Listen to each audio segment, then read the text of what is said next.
Ayan. Kaya, huwag kang mag-alala. Hindi ako kailanman magdidemanda sa'yo. Oh, tumatawa ka pa eh. Thank you, Mr. Chair. Natatawa ka sa akin eh. No, Mr. Chair, I am expressing my gratitude, Mr. Chair. Ganun ba? You made a statement against me.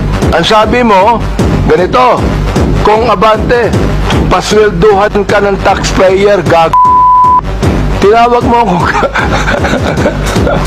tinawag mo akong ba't mo ginawa sa akin yun? Gusto mo ba akong umiyak ngayon sa'yo? Please, yes. That is part of my freedom of speech, Mr. Oh, Chair. is that right? Yes, Mr. Chair. So your freedom of speech is to tell a person that he is freedom of speech ba yan? My freedom of speech, part of my freedom Ang of galing speech is mo. to react Ang on the galing mo. action of Ito a pa, public sinabi official. mo in another post, ito sinabi mo, isasampal ko ito sa pagmumukha mo. Is that still freedom of speech? Yes, Mr. Chair. Ganon. If I tell you right now, sasampalin kita.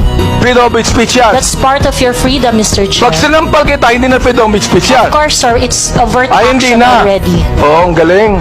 Mahusay ito.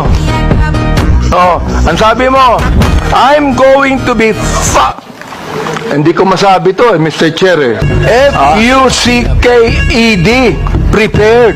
Mr. Chair, I cannot intelligently answer if I do not know when the post was posted.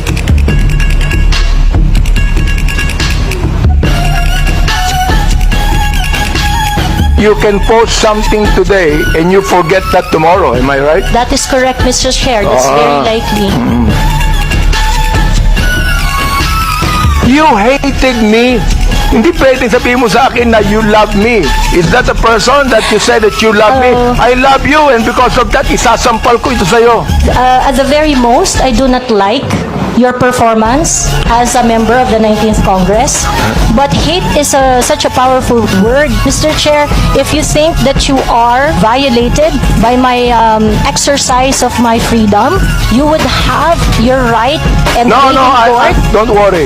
I'm not going to charge you. If I charge you in court, matatalo ka eh. Miss Cruz, wala akong karapatang tawagin kitang gago. And I respect your opinion, Mr. Chair. Not my opinion. That is my belief. I Iba yung respect your opinion, belief, Mr. iba Chair. yung belief. Marami ring bashing ang binigay ni Miss Cruz kay Congressman Ace Barbers eh.